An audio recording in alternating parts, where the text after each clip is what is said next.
Welcome back to the Boys in Motion podcast, and we're here one last time to talk about Tour de France and an exciting finish. And as we talked last time, and we were talking about the Pogie show, I think it's fair to say that this one we can just call the Pogie show. And just to give a quick recap where we finished at the Tour de France 2024, Pogacar wins the yellow jersey, general classification, huge. And with 6 minutes and 17 seconds over Vingegaard and 9 minutes and 18 seconds over Evenepoel. Just to put that into context, last week when we talked, he had 3 minutes and 9 seconds over Vingegaard and 5 minutes and 19 over Evenepoel. So basically doubled over both of them in 1 week. 1 week in the mountains was all it took to double his lead. And then in the white jersey, we have Remco Evenepoel of Soudal Quickstep. Polka dot, a change there. Carapaz pulls ahead, securing that polka dot jersey, and Biniam Girmay keeps the green jersey with Philipsen a close second. So that's where we're at the end. So yeah, let's talk about it.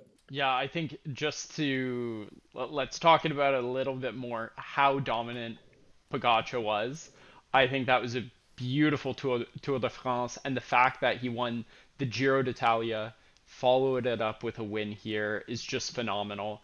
It really proves that he is the best cyclist in the world right now. He is the best tour rider, and taking 5 stages at this year's Tour de France, actually six. Six Sorry, stages. today's news is Six, six, right? maybe. Is It's just unbelievable how dominant he is, how well he rode this tour. And I got to give it to the UAE team as well because they were the power horse of a team. I think they were the top team for sure. And it was just cool to see how much support and excitement Poggi did bring to that race. And we'll go into some of those stages because I thought this last week of racing for him was absolutely unworldly. What I find crazy is just with all those, stages in the legs, he still comes out in the mountains and just dominates. Just like nothing happened, just like another ride, he just goes up in the mountains and just boop, boop, boop, boop, boop, another win, another win. It's amazing. Well, that's it. Like outside of the stage that we already talked about where Vingegaard was able to outsprint him right at the end of that stage, there was no other time that anybody could match Pogacar through a mildly hilly to complete mountain stage. Like he was a force to be reckoned with. I think we should dive into all the stages just to talk about what went down in this last week because each one of them, especially the ones with that had a lot more elevation, were so exciting. Yeah, to kick it off with stage 16, a flat stage coming out of the rest day. About a kilometer and a half out, it was all looking good. The peloton was whole. And then all of a sudden you hear the announcers and Vermont Biniam crashes and is just Hits the deck, hits the deck, hits and the then deck. the peloton continues. So for the green jersey, it was in shambles, and it was an opportunity for Philipsen to take the stage without Biniam there on his coattails trying to outsprint him. And that's exactly what happened. Vanderpool, they were right up front. Vanderpool pulls right ahead of him and just brings him right to the finish, uncontested. That lead out by Vanderpool was unmatched. Like Vanderpool just hand delivered that win to Jasper, and it was basically uncontested. Like it was a fast, very well positioned sprint race where there should have been like 5 people crossing the line at the same time, but Jasper literally had like 3 or 4 bike lengths over the next person. Given, of course, that Burmai was crashed out, which sucks. And I thought at that moment when you saw him hit the deck and Jasper win, is like that green jersey battle is on, and I thought it might swing the other way, especially with the risk of injury for Burmai. It was, yeah, that was dangerous, let's say. Yeah, I thought he was gonna.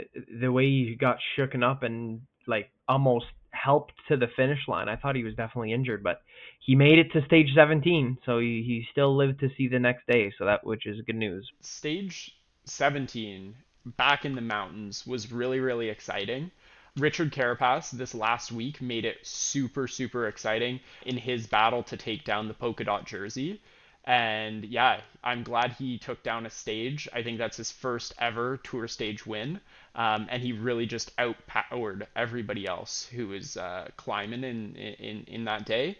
And then, of course, Tade again was able to take down the fight between the big three. And first for EF too in a couple of years. First stage win for EF. So that was big for I think their team, get them fired up, and I think he performed well in the last few stages too. So good for Carapaz. Yeah, absolutely. And the thing watching back that stage that I think is you really see how hard Carapaz is working, just trying to push up that hill and keep that lead, and just like the amount that he was bouncing up on his bike as the elevation got more steep and the grades got harder. It was crazy. You could tell he was just giving it everything he got, which was pretty cool to see. Yeah, it was a very cool stage. But the following stage, I really, really loved because they're like stage 18. It was again a hilly stage, and there was a massive breakaway that went with some of the top riders, which I thought was awesome. And I really am a big fan of Wout van Aert, and he was in that like group of 37, kind of going into the last section of that day. And then there was a breakaway of, I think it was three riders that made it off the front, and then everybody else in that breakaway, that larger breakaway, was just trusting on Wout van Aert to close it up, and it was just too much to do for one man. And that's how that like breakaway from the breakaway ended up winning that stage. And it was a good sprint between three riders that made that breakaway, and it was Victor Campenaerts who ended up taking it down in that three-man sprint at the end. But Van Aert, just like everybody was relying on him in that second breakaway to close it up and stitch it up, and it was just impossible for him to do. Yeah, and then we roll back into the mountains, and this for me was the stage where Pogacar took it, of course, but this is the stage where I was just watching Matteo Jorgensen up front. He had, I think, about a 3 minute lead there. It was quite the lead, and you could tell he was slowing. Pogacar was closing in on him, and Pogacar was like 2 or 3 packs back, and just was rolling through all the different little breakaway packs, and somehow wins by about 10 seconds or so, just pushing by him like crazy. Like the fact that he had that much left in the tank compared to everyone else that late into a mountain stage was incredible. In that stage, Ovisma was trying to make that stage very, very hard leading up to that last climb, because that's where they kind of had that was the last stage where really there was a possibility, if Tade blew up, that Vingegaard could come close in the yellow jersey, and it just didn't happen, right? Tade was untouchable. He sat with the fast, tough pace that Visma was setting, and then of course you had Matteo Jorgensen up ahead, and Tade just clawed his way through the field on that last climb. I think it's Isola 2000 was the name of the climb. He set the KOM fastest time ever on that climb, and that is at the end of a super difficult day. Crazy. I was confused. Like I was wondering why he was sitting back for, he was in that fourth little group, and then he's just like chilling. I see the green jersey and the big pack, and then I'm like, holy, there's no way he's gonna come in. I thought he was just gonna be with the rest of the peloton, and then he just, like you said, clawed his way one person at a time, just kept going into the next packs, and then he actually made it to the last. And then he just was it with Vingegaard he was at the end, and then he just zoop, zoop, zoop, and goes through. It was Jorgensen. Oh, it was Jorgensen. Evenepoel Yeah, and Vingegaard were behind them. Yeah. They stayed together on that one. That was the interesting part about that stage, is once Tade blasted up that climb and dropped Evenepoel and Vingegaard, that's where Vingegaard essentially made the decision to defend second rather than try to fight for first. The battle was like, it was concurred there. The only hope they had was if Pogacar, crashed or had something go wrong in the last stages. But by the end of 19, when Tade took off and Vingegaard couldn't follow, he just sat on Evenepoel's wheel. That was kind of the fight, the end of the fight of the GC right there. I did feel bad. I felt bad for Matteo Jorgensen. Like, he was pushing hard, trying to get that stage win, and he came over the line as a broken man. And of course, I think it was 2K from the line. He just saw Pogacar just take off. And every person Pogacar passed, they were trying to hold his wheel. They couldn't. Even for 5 seconds, nobody could hold his wheel. That's Just nuts. crazy. Yeah, absolutely insane. Yeah, I was really hoping Jorgensen and Visma were gonna get that stage. It would have been huge for them after, especially after pushing so hard in that stage. You could tell they really wanted it. But the bogey show, it's too strong. Rolling into the next day to finish off that hand of stage wins, Pogacar takes another one in the mountains, gets his fifth stage win for the Tour de France, beating Vingegaard by 7 seconds. So it was a close battle this time. He wasn't quite as dominant, but still just absolutely dominant in these mountains this year. Back to back, like that's crazy. Back to back to back, actually, that's nuts. It was good to see that Vingegaard could still sit with Pogacar on that last stage, and it really proved that he was a cut above Evenepoel because Evenepoel couldn't hang with that group. He was about a minute down, so it just it shows that the first and second, those are very solid rankings.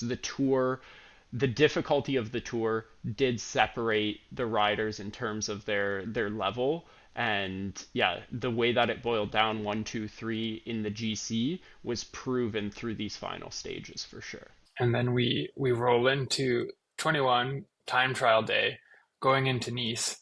And at this point, although we I think at least I definitely wanted this to be a more of a deciding stage where you kind of sitting at the edge of your seat wondering what if there can be some change up here. There's about 5 minutes to Vingegaard, so you pretty much know the GC has been decided, but it wasn't just to sit back and let's take it easy. With the climb and the descents, it ended up actually being a pretty crazy time trial as far as the speeds that they were going. And that was the thing, like anything can happen at any time on any stage when it happens with crashes or mechanicals.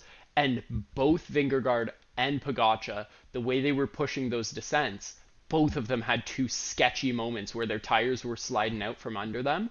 And, that just proves how much they're pushing every second of the Tour de France because even in that last little bit where it's pretty much decided, they're all gas, no brakes. That's crazy. And even at the end, like I thought, they were whoever was gonna take it easy, enjoy the crowd, wave and stuff. And I even heard like on the cam, they're like, let Pogacar wave at the crowd. We're here for something else. Like get a good TT time. I think it was Visma's team, but then he just came out too and just absolutely dominated.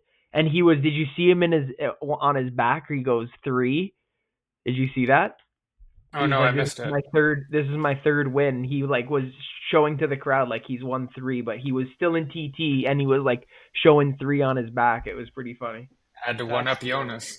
Had Yeah, to one up Jonas. he was like, oh, Pogacar's showboating now, and he was just still like, boom, zooming. Yeah, it was really cool, and I like the TT finish. Of course, it's great if there's a battle to the line, but even so, it was an exciting stage, and it's cool that it was in Monaco. They took some of the Formula One track as a part of the starting, and it was interesting to see the course because Evenepoel generally would be very highly rated and the one who's likely to take the stage, but he ended up third out of the big three that were battling for that top step. And it just goes to show you like the way that they picked that course was really really interesting. It wasn't just suited for flat TT specialists that can hold a super high wattage at a very aero position. It took a lot of ascending and descending skills, which is good to see because it does make it more exciting. And also, if it was a very close battle at the end there, that would have been a superb course to decide the tour on. Yeah, absolutely. It was super exciting, and just like that, Tadej Pogacar wins his third Tour de France, as Tyler mentioned, and doing it in style as Tadej always does with the three well in arrow. So he loves to put on a good show. And big sellies at the end too. You see him and his team; they were all jumping around. That was cool. It was an exciting tour. A few things to wrap it up. Of course, Tade with three now. We'll see next year. Maybe Vingegaard can fight back and tie it up 3-3. That would be an exciting storyline. Next year, we won't have Mark Cavendish in the peloton. This year was his last Tour de France, and it was great to see him win one final stage in the Tour de France to break that record that Eddie Merckx set.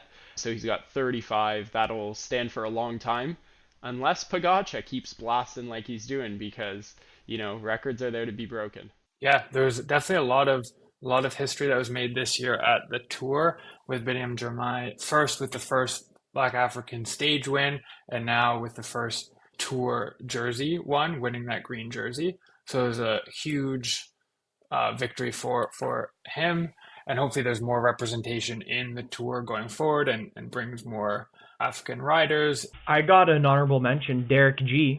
Good TT performance and good performance overall in the tour. He did pretty good. I think it's his first one, right? But local Ottawa boy, and he did good. Yeah, it's great to see a Canadian in the top 10 of the GC fight. And who knows, like these guys at that top level of the sport, one year to the next, it can swing quite big if they have the team around them. Like Israel Premier Tech is a fantastic organization, so who knows, we might see him in the GC battle next year. It's gonna be fun. Also, what is exciting is this was the men's Tour de France, but we have the Femmes avec Swift Tour de France coming up. I believe it's Monday, August 12th through till the 18th. So it'll be exciting to see the women compete in the Tour de France. That will be kind of right after the Olympics end. So it is a summer of sport. What I'm really excited is for those cycling events, especially the single day ride at the Tour de France. At the Olympics. It will be very exciting to watch, and hopefully Mathieu van der Poel can do something, or Wout van Aert can do something on that one day.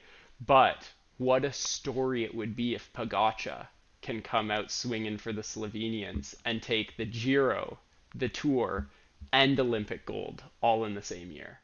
That's crazy. I was hearing the commentators talk about them just hopping from the tour, go to the Olympics. I didn't even think of that. That didn't even cross my mind. I thought you got to recover. You're just dead after the tour, but they're just like, nope, we're gonna go rip it up in the Olympics. That'll be insane. That'll be so much fun. Just keep riding that peak fitness, because once you stop, it goes down. That's the issue. Just keep Hey, riding it. that's what I'm doing. I just keep riding from the BIM ride to the next ride and to the next. You're just week by week. You got to keep it going. Yeah, and on that note, Pogacar did secure the Giro d'Italia Tour de France double this year, which is absolutely crazy, and it kind of makes me think.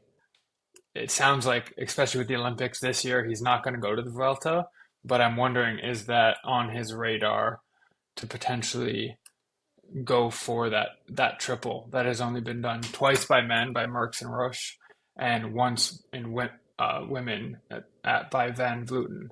So does Pogacar wanna add his name to that impressive list? It is amazing to see somebody just like breaking all of these records, dominating so much. Like it's rare in a sport to see it happening live. Right when we were talking about the tour earlier, we were like, well, will it be a little bit boring because Tade will just win? But it was an exciting Tour de France, and it is great to see him take down another tour. And with that, I think that wraps up our recap for Tour de France 2024. I think it was a success. I think it was a big success, especially for the Pogi show and Team UAE. They cleaned up. On to the next year. Hopefully, we're doing the same thing, doing these recaps. Or who knows? Maybe by that time, we'll be there live. We'll see. In one of the team cars, blasting down the hills, holding on to the side of one of the cars. Oh, with the fixed gear. Oh yeah. One can dream. All right. This has been the Boys in Motion Tour de France recap. Take a look at the other content that we're posting. We've got podcasts coming out every week. This was an exciting tour, but there's a lot more that we're covering, from running, cycling, triathlon. So press that follow, that subscribe button.